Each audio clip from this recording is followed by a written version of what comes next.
কারাকক্ষ থেকে বেরিয়ে এসেছি, তারপরে এপাশ যেটা রাস্তা বললাম না, এরকম 6টা না 7টা পঞ্চভুজ আছে চারিদিকে। বললাম ওই যে আপনাদের তখন এরকম পঞ্চভুজ আকারে আকারে বিভিন্ন কক্ষে ভাগ করা দিয়ে এই টাওয়ার থেকে চারিদিকে লক্ষ্য রাখা হতো। মানে চারিদিকে ওই টাওয়ার চারিদিকে গোল করে এরকম পঞ্চভুজ আকারে চারিদিকে রাখার মধ্যে দিয়ে রাস্তা করা, ঠিক আছে। তো এরকমভাবে প্রতিটা আমরা দেখছি, ওরা উপর থেকে সব লক্ষ্য রাখতেন কে কোথায় কী হচ্ছে কী হচ্ছে না সব দেখতেন। আর এরকমভাবে চারিদিকে ঘেরা থাকতো, কেউ ওই কক্ষ থেকে যে এই কক্ষে চলে আসবে সেটা হবে না, সব যে যার কক্ষেই থাকতে হবে।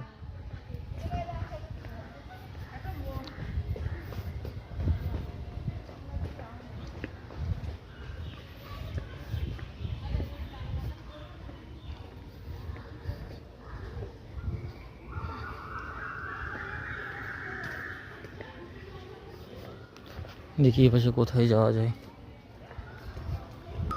এই যে কক্ষ দিয়ে যখন আসলাম ওই রাস্তা দিয়ে, এই যে ওই রাস্তা দিয়ে আসার পরে আমরা পৌঁছেছি এই এইখানে পুরো সোজা।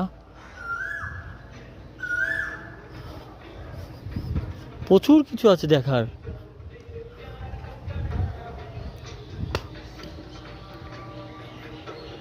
দেখুন কে লেখা আছে, hospital building.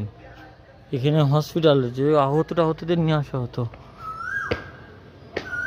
Alipur jail hospital.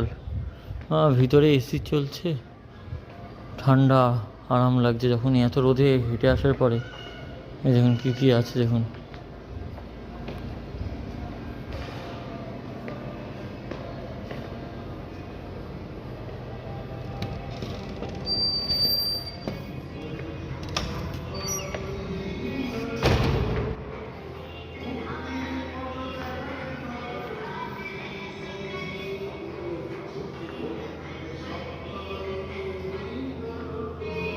বুঝতেই পারছেন আপনারা কিসের কক্ষ।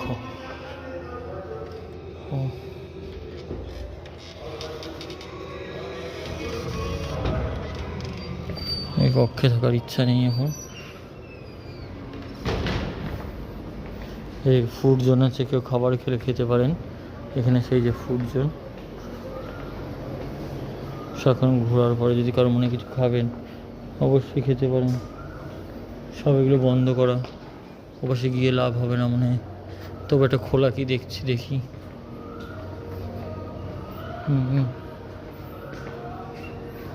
হসপিটালের জায়গায়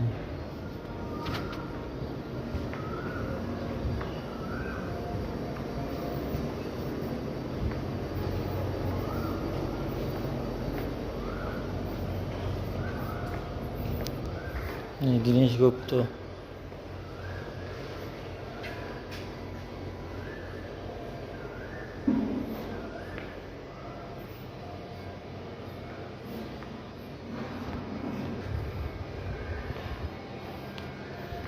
এটা হচ্ছে হসপিটাল কক্ষ। এখানে কোনো কিছু হলে আহতদের নিয়ে আসা হতো, বন্দীদের যদি কিছু হতো। আমি আর ঢুকছি না এখানে। দোতলাতে কিছু আছে হয়তো, সেটা দেখতে চাই। সিঁড়ি দিয়ে উঠতেছে, ওখানে লিফট আছে, সেটা লিফট ইউজ করতে পারেন। সিঁড়িটাই দেখতে চাই।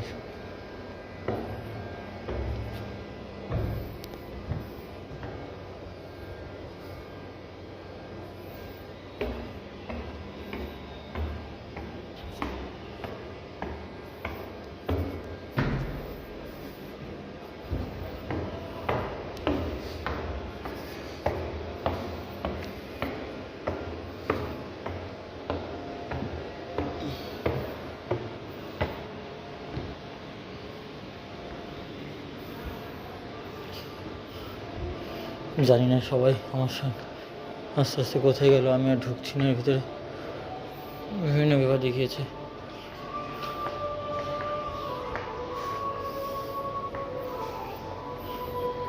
এখানে দিয়েছে বাংলার মহিলা স্বাধীনতা সংগ্রামীদের প্রতি শ্রদ্ধাঞ্জলি।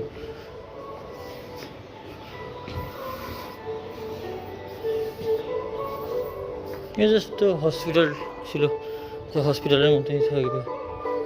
এখানে খাওয়া দাওয়ার ব্যাপার আছে, সে খাওয়া দাওয়া করতে পারেন।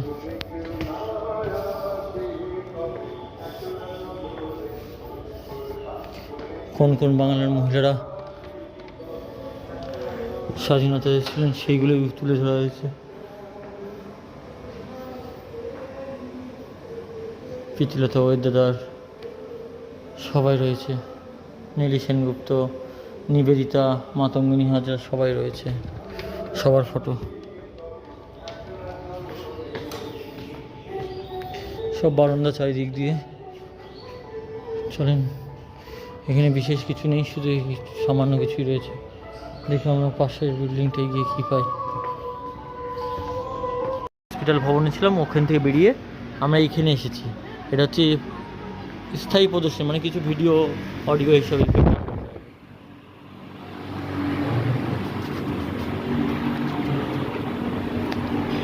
সুন্দর জায়গা, দেখ কবে কখন কে মারা গেছে কি মারা যায়নি সে।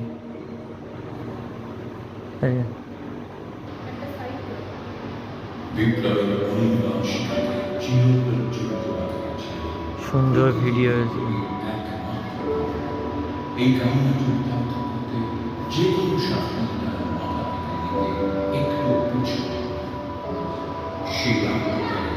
আপনারা এখানে আসলে অবশ্যই দেখে যাবেন।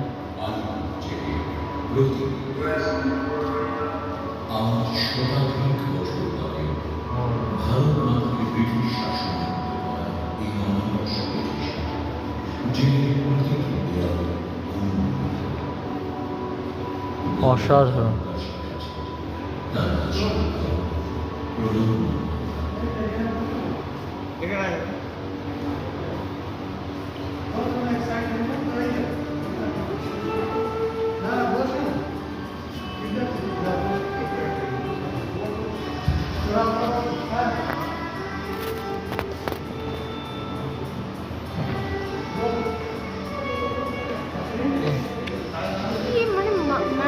খারাপ হয়ে গেছে বুঝতে পারছি, ফোনটা টান মেরে ছুটে দেবে এবার।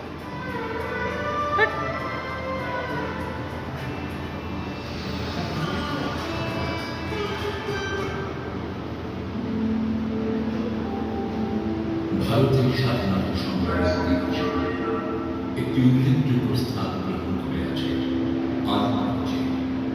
ব্রিটিশ শাসনের পরাধীনতা সদস্যকে মুক্ত করার প্রয়াসে সক্রিয়ভাবে ব্রতী হওয়ার অপরাধে বহু বিদ্রোহী এখানে কারণ হয়, বহু বিদ্রোহীকে এখানে প্রশাসন করা হয়।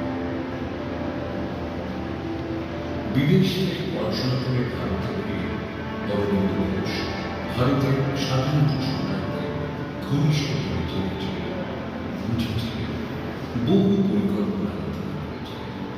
তিনি এবং তার ভাই অরবিন্দ ঘোষ বিপ্লবের শিক্ষাকে তীব্র করার জন্য গঠন করেছিলেন অনুশীলন সভা।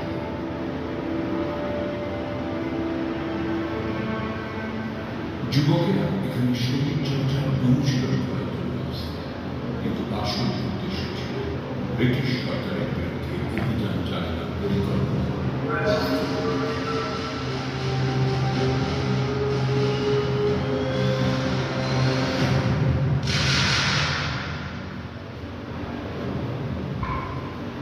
সেই সময় অরবিন্দ ঘোষ ও তাঁর ভাই অরবিন্দ ঘোষের নেতৃত্বে সাপ্তাহিক পত্রিকা যুগান্তর প্রকাশ করে। এই পত্রিকা প্রতিনিয়ত সরকার আক্রমণের শিকার হয়েছে, এমনকি নিষিদ্ধ করা হয়েছে। স্বাধীনতা সংগ্রামের প্রধান বিরোধীদের অন্যতম ছিলেন নিষ্ক্রিয় ব্রিটিশ অফিসার কিংসলে, যিনি বারবার এই ধরনের সংবাদপত্র নিষিদ্ধ করেছিলেন।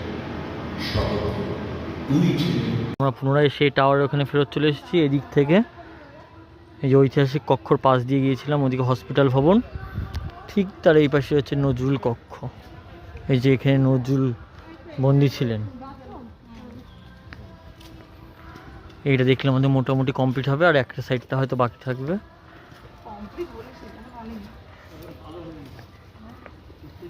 নজরুল কক্ষ, এই যে এই প্রথম ঘরটাতেই নজরুল ছিলেন। ওই যে প্রথম ঘরে নজরুল ছিলেন, বাদ বাকি ঘর বন্ধ আছে।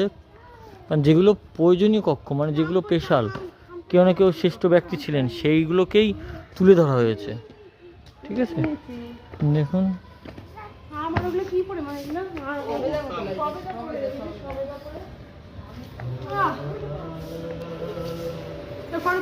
এই যে কাজী নজরুল ইসলাম এখানে ছিলেন। এই যে এখানে কাজী নজরুল ইসলাম বই লিখেছিলেন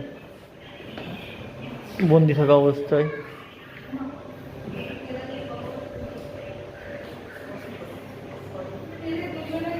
তারই হয়তো হাতের লেখা কিছু হবে।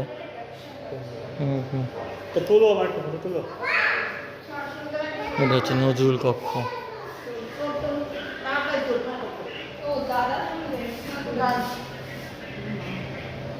তবে আমরা বাইরে যাচ্ছি।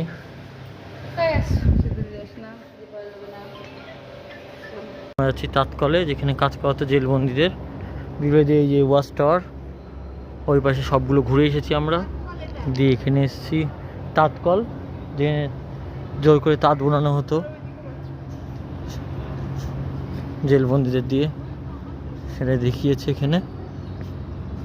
তবে আমাদের হাঁটার ক্ষমতা নেই, এত বড় এরিয়া নিয়ে সব কিছু হয়েছে। এত রোদে এত হাঁটা খুব কষ্টের ব্যাপার। যদিও এটা মার্চ মাস, কেবল মার্চে শেষ হবে।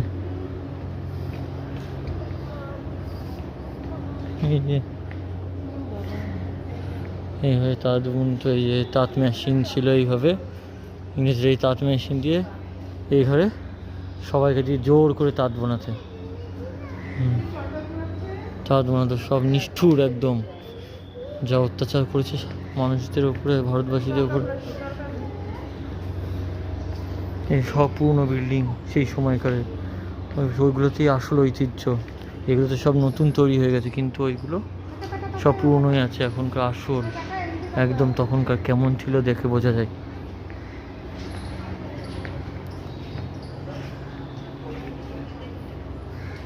সব জায়গায় লোহা দিয়ে, সব জায়গায় বাদ নেই।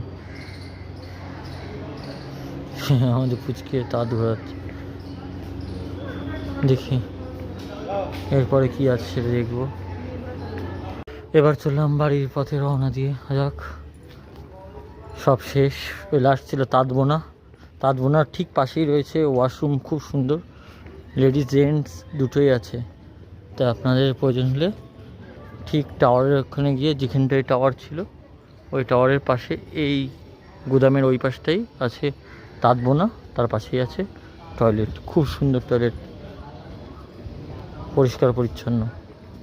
তা আমরা এবার এক্সিট করবো এখান থেকে, দিয়ে তারপরে আবার বাস ধরে শিয়ালদা স্টেশন, শিয়ালদা স্টেশন থেকে বাড়ি। তাহলে আবার দেখা হবে আপনাদের সঙ্গে নেক্সট ভিডিওতে। Thank you. সাবস্ক্রাইব করে দেবেন সবাই, আর লাইক করে দেবেন, আর কেমন লাগলো সেটা অবশ্যই কমেন্ট করবেন। জয় হিন্দ।